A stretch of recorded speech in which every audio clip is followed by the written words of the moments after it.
보통 우리 수영을 할 때요 선에서 많이 지쳐요. 이렇게가 하면은 또 재미가 없어요. 늘 고통스러워요. 특히 학생 선수들 잘 들어요. 네, 안녕하세요 코치님. 네, 안녕하세요. 오늘은 또 실제로 코치님이 현장에서 스케줄표를 어떤 식으로 활용하고 있는지에 대한 영상을 좀 준비를 해봤는데요. 예. 저희가 저번 주에 가가지고 촬영까지 하고 왔었죠. 네, 고생 많으셨죠? 아우, 굉장히 열기가 장난 아니더라고요. 영상과 함께 예. 실제 현장에서는 코치님이 직접 만드신 스케줄표를 어떤 식으로 활용하고 있는지에 대해서 한번 맛보기로 네. 살펴보도록 하겠습니다. 네. 토요일 날 운동은요 저희가 이제 21일 주기로 훈련을 하게 돼 있어요. 21일 동안 훈련을 하고요 3일 동안 리커버리 들어가고 그래서 이렇게 주기화를 맞추는데 그날이 마침 그 21일 주기화의 마지막 날이었어요. 그래서 운동 강도가 상당히 강한 날이었고요. 목적은 젖산 내성과 파워에 기점을 두었지만 되게 다양하게 섞여 있어요. 그래서 아마 21일 동안 운동한 거를 다시 종합적으로 복습을 했다, 그 정도로 생각해 주시면 될 것 같습니다. 그럼 일단 처음부터 한번 볼까요? 첫 번째는 300자리 3개 워밍업으로 하게 돼요. 잘 때 자유형, 올 때 배영, 그리고 핀을 끼고요. 두 번째는 갈 때 평영, 올 때 접영, 그리고 세 번째는 스컬이라는 물 감각 훈련인데 100m씩 잘라가지고 100m는 앞에 프론트, 100m는 미들 바로 어깨 옆에서, 그 다음에 100m는 피니쉬, 네. 이렇게 스컬 연습을 300자리까지 해서 총 300자리 3개로 워밍업을 했던 운동입니다. 그리고 이제 휴식을 한 다음에 다음 세트 들어갔죠. 드릴 훈련인가요? 예, 드릴이고요. 요 드릴 훈련은 원칙이 하나 있긴 해요. 뭐 반드시 지켜야 할 원칙은 아니지만 그래도 이런 식으로 해야 드릴에 효과가 있다라는 건데, 이게 뭐냐면 드릴 후에는 반드시 스윙을 해줘야 된다, 이런 원칙이 있긴 한데 때에 따라서 그렇지 않을 수도 있어요. 네. 근데 저희는 이날 150짜리 하나, 50짜리 하나 총 6세트를 하게 됐어요. 네. 그래서 150m를 50m는요 백 포지션 킥이라는 게 있어요. 네. 그게 뭐냐면은 자기 종목에서 백 포지션, 접영이면은 백 돌핀 킥이 되겠죠. 네. 평영이면은 뒤로 평영킥 차고, 자유형 선수는 배영킥을 차게 되죠. 이런 식으로 이제 백 포지션 킥을 50m를 하고요 100m를 이제 드릴로 하게 돼 있어요. 그런 다음에 20초를 쉬고 50m 하나를 스윙을 하는데 빌드업이에요. 빌드업은 이제 점점 뭔가 만들어 간다는 얘기죠. 네. 그래서 점점 속력을 내 가지고 마지막 10m에서는 최고 속력이 날 수 있게, 그리고 30초 쉬고 나서는 다시 그거를 재반복을 하게 되죠. 여기서 또 하나 특이한 점은 뭐냐면요, 총 6세트죠 첫 번째, 네 번째 세트는요 패들과 핀을 다 끼게 돼요. 그리고 두 번째, 다섯 번째는 주먹 쥐고 핀만 끼고, 그 다음에 세 번째, 여섯 번째 세트는 장비 없이 하게 됩니다. 근데 핀을 끼면은 평영 선수는 어떻게 해야 되죠? 뭐 접영킥을 차나요? 그렇죠. 접영킥을 차서 하는 방식도 있고요. 그래서 자연스럽게 풀 동작을 연습하는 방식도 있지만은 네. 이렇게 단체 운동을 할 때는 또 평영은 또 평영 나름대로 또 방법을 줘요. 평영은 핀을 끼지 말고 자기 종목 발차기로 해라, 이렇게 주문했던 운동이고요. 네. 그래서 300자리 3개와 150미, 50미 6세트 이렇게 프리세트로 설정된 운동 스케줄입니다. 여기서 패드를 끼고 벗고 뭐 주먹을 쥐었다 폈다가 핀을 꼈다 뺐다, 이거는 어떤 자극의 종류의 다양성을 추구하기 위해서. 그렇죠. 자극의 다양성도 있지만요. 네. 패드를 꼈을 때는 좀 더 큰 근육을 사용하게 되고요. 주먹 쥐고 했을 때는 우리 팔에 관련된 감각을 더 익힐 수도 있기 때문에 네. 그렇게 방법을 좀 다양하게 해서 다양한 상황에서도 테크닉을 유지할 수 있게, 혹은 다양한 상황에서도 테크닉 감각을 느낄 수 있게 해주는 스케줄입니다.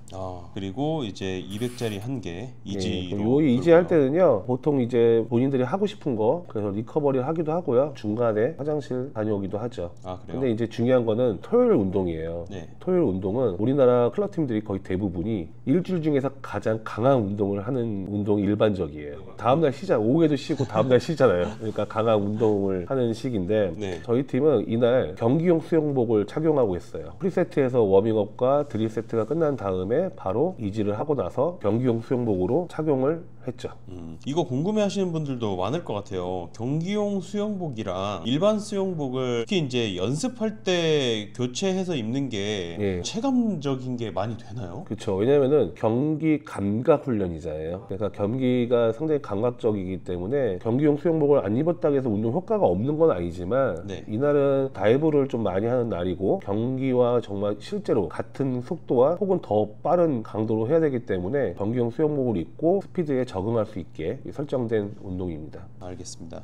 그래서 이렇게 메인 세트로 들어가게 되죠. 메인 세트 설명 좀 부탁드립니다. 이 메인 세트는요 총 4세트로 되어 있어요. 그래서 스케줄을 보시면 한 세트가 끝날 때마다 중간에 2지 300이 있습니다. 네. 2지 300을 하고 나서 네. 휴식 시간이 거의 한 8분에서 10분 정도가 돼요. 왜냐면은 서로 간에 간섭을 하지 않게 하기 위해서 네. 세트마다 집중할 수 있게 하기 위해서 중간중간에 휴식 시간을 많이 줬고요. 근데 만약에 어떤 코치들은 그렇게 할 수도 있겠죠. 세트 간에 간섭을 줘가지고 더 가만 가서 힘들어지게, 그러면 휴식 시간을 좀 줄이면 되겠죠. 어쨌든 첫 번째 세트는요, 요거는 이제 설명이 조금 길어질 수 있는데 일단 다이브예요. 네. 일단 다이브인데 다이브 하고 나서 15까지 가다가 15에서 턴을 하고 다시 돌아옵니다. 네. 물 중간에서 턴을 예, 하시더라고요. 그렇죠. 다이브에서 15에서 턴을 해서 다시 출발 지점으로 돌아오죠. 출발 지점으로 다시 돌아와서 여기서 또 한 번 다시 한 번 턴해요. 그래서 첫 번째 거는 15까지 이게 하나고요. 두 번째는 다시 다이브에서 15에서 턴해서 다시 벽으로 돌아와서 이번에는 다시 턴한 다음에 25까지. 세 번째는 35까지, 네 번째는 50까지 가는 게 총 세트입니다. 네. 그래서 한 세트 한 횟수가 끝날 때마다 3분 사이클이 주어져서요. 요거가 그렇게 힘들지 않을 거라고 예상들 하시는데 네. 보통 우리 수영을 할 때요 턴에서 많이 지쳐요. 맞아요. 예, 그래서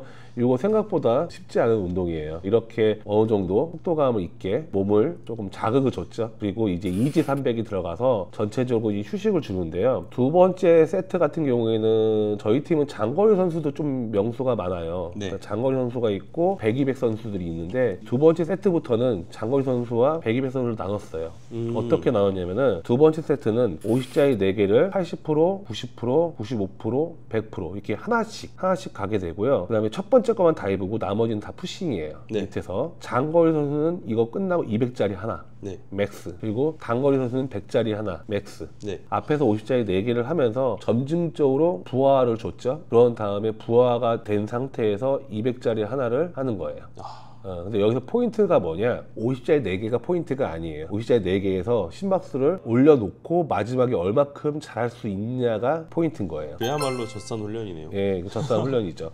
바로 세 번째 세트로 돌아가면요, 세 번째 세트는 또 목적이 달라요. 뭐냐면은 뒤에 150짜리 하나가 있죠. 그거보다 더 목적은 뭐냐면 앞에 50짜리 2개예요. 앞에 50짜리 2개에서 내가 얼마만큼 극으로 올려놓고 네. 뒤에 거를 버틸 수 있는지 없는지를 연습인 거예요. 네. 그러니까 세트 두 번째는 점진적으로 올려놓고 뒤에 거를 얼마큼 잘할 수 있냐가 포인트인데, 네. 세트 3은 앞에 거를 일단 올려놓고 뒤에가 실패하더라도 앞에 게 먼저 중점적으로 주고 그 다음에 뒤에 거를 버틸 수 있는 사람 버티고 그 다음에 처진 사람도 있겠죠. 네. 예, 그렇게 두 번째, 세 번째 세트가 젖산이긴 해도 살짝 목표는 다른 운동입니다. 그러면 이것도 마찬가지로 지금 장거리 선수는 뒤에 세트를 150, 그다음에 단거리는 100으로 예, 네. 100이 되죠. 근데 세 번째 세트에서 하다 보면은 마지막에 50짜리 2개를 완벽하게 올려놓죠. 그런 다음에 뒤에서 오는 기록이요, 시합 때 실질적으로 200m 후반 기록하고 비슷해요. 아, 그래요? 예, 더 잘 나오는 선수도 있긴 한데 네. 더 잘 나오는 것보다 더 중요한 거는 앞에 거를 더 올리고 해야 된다는 거예요. 아. 비슷합니다. 이렇게 해야지만 실제적으로 경기에서 나오는 젖산 수치하고 비슷해요. 그래서 이제 상당히 강하죠. 자, 그리고 이제 네 번째 세트요. 예, 네 번째 세트는 이제 파워에 중점을 둔 세트예요. 네. 근데 이것만 하면 파워인데 이미 앞에서 어느 정도 운동을 해냈기 때문에 그쵸. 이것도 상당히 젖산과 파워가 동시에 될 수밖에 없는 형태예요. 왜냐면은 휴식시간 사이클이 1분 30초밖에 안 돼요. 그러면 보통 이런 걸 하게 되면은 한 1분에서 한 50초 정도는 쉬게 되죠. 이게 어떻게 하냐면 일단은 맥스 이지예요. 맥스 이지가 뭐예요?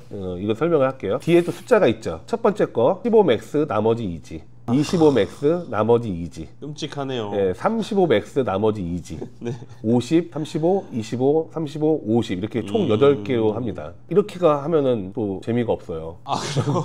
이렇게 하면 덜 고통스러워요. 충분히 고통스러운 네. 것 같은데. 여기다가 패드하고 핀까지 껴요. 아, 저항을 더 올리려고요. 그렇죠. 근데 옆에 파라슈츠라고 써 있죠. 네. 낙하산. 저희 팀은 이제 스펀지를 많이 이용하는데 그럼 뒤에 무게가 달린 상태에서 하는 거예요. 누가 뒤에서 발목을 잡고 있는데 수영을 하고 있다고 생각을 하시면 돼요. 근데 여기서 좀 다른 점이 뭐냐면요, 생활체육에서는 오리발 끼우면 더 쉽죠. 네. 근데 엘리트 체육에서는 그러면 더 안 돼요. 그렇죠. 왜냐하면요, 젖산은요 속도하고 비례를 해요. 네. 네. 그래서 핀을 껴가지고 속도를 높이면 젖산이 더 나와요. 그래서 패드하고 핀을 끼고 그다음에 또 저항까지 주면서 맥스 이지를 번갈아가면서 합니다. 영상에서 보일지 몰라도요. 아마 이거 할 때 선수들 엄청 힘들어했을 거예요. 근데 아마 이미 두 번째 세트까지 갔을 때부터 고통스러운 건데 요거 전체가 주기와의 마지막 날 하는 거기 때문에 전 20일 동안은 이런 형태의 운동을 좀 많이 해서 오늘은 전체적으로 복습하는 날이었던 운동 스케줄입니다.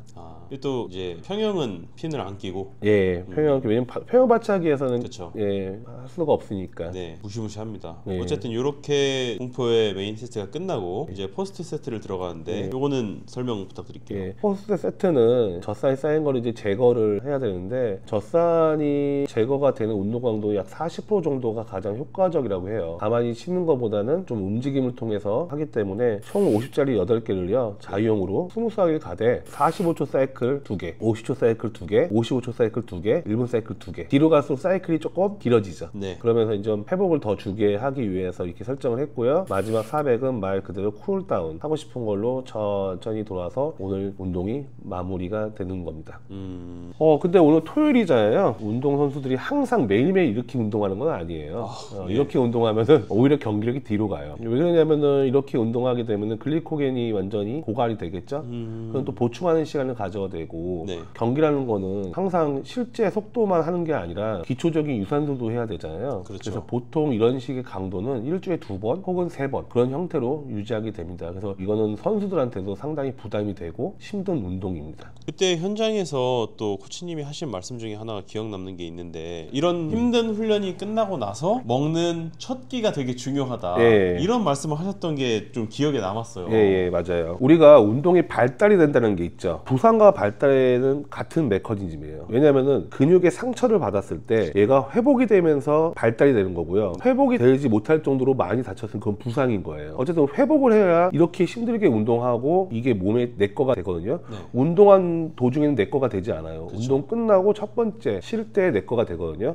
이럴 때 고단백, 고탄수화물 식사를 해줘서 바로 보충을 해줘야지만 그 영양분을 이용해서 근육이 재합성이 되는데 만약에 이렇게 운동을 열심히 해놓고 바로 몸에 안 좋은 음식들 먹는다면은 네. 회복에 방해가 되죠. 그러면 이렇게 운동을 하고 나서 회복하는 데서 실수를 해가지고 이게 다 날아간다면 이거 너무 아깝죠. 우리 운동 선수들이나 생활체육인도 마찬가지예요. 어떤 운동을 하고 나서요 첫 번째 먹는 식사가 바로 흡수가 될 거 아니에요. 네. 그게 제일 중요해요. 첫 번째 뭘 먹냐가 제일 중요해요. 예를 들어서 나는 다이어트를 하고 싶어. 그럼 첫 번째 뭘 먹어야 될까요? 저탄수? 그렇죠. 저탄수 아니면 뭐 야채를 먼저 먹고 네. 그 다음에 단백질을 먹던가 하죠. 네. 근데 운동선수들은 글리코겐도 필요하고 단백질도 필요하죠. 네. 그래서 그걸 먼저 먹죠. 그 다음에 이제 다른 것들을 추가적으로 먹어주면은 되는데 보통 토요일날 특히 학생 선수들 잘 들어요. 토요일날 운동을 강하게 하고 나서 집에 가는 길에 뭐 먹을 수도 있죠. 네. 근데 그렇게 썩 추천하고 싶은 거는 아니에요. 그리고 또 한 가지 우리 성인들은 토요일날 또 약속들이 있잖아요. 그렇죠. 그렇죠. 근데 이렇게 운동하고 나서 바로 약속을 가서 바로 뭐 술을 먹게 되면은 마찬가지로 효과가 떨어지는 거예요. 근데 안 먹을 수는 없다. 네. 그러면 요령이 있어요. 뭔데요? 4시간. 4시간을 지켜주면 어느 정도 80%는 다 가져갈 수 있어요. 이거 끝나고 진짜 몸에 안 좋은 음식이 먹고 싶다. 뭐 진짜 소주를 먹고 싶다. 그러면은 일단은 4시간 정도가 지난 다음에 수분을 충분히 섭취한 후에 그 다음에 먹으면 그래도 좀 효과가 있는데 우리 동호회 하시는 분들은 뭐 바로바로 회식들 하시죠. 그렇죠. 근데 또 그런 재미 때문에 또 하는 것도 있기 때문에 맞아요. 그러니까 너무 이렇게 선수들은 이렇게 한다고 해서 꼭 지키려고 동호회 하자마자 해산을 하지 마시고 네. 그거는 선수들 얘기니까 선수들은 좀 지켜줘야 되고요. 그렇죠. 예. 자, 이렇게 실질적으로 네. 그 현장에서 스케줄러를 어떻게 활용하는지를 이렇게 같이 봤는데 이제 다음부터는 저희가 이걸 보고 계신 시청자분들도 좀 활용할 수 있는 스케줄러를 좀 꾸준히 올릴 계획이잖아요. 예. 좀 많은 고민을 했었죠. 어떻게 공개를 하고 어떻게 올려야지만 좀 참고를 많이 할 수 있을까. 그래서 일단은 좀 난이도별로 조금은 어폐가 있을지 몰라도 일단 가이드라인이 될 수 있는 그 정도의 것을 계속 목표 중심으로 올릴 테니까 참고해서 좀 운동을 해보시면 어떨까 합니다. 여기까지 하겠습니다.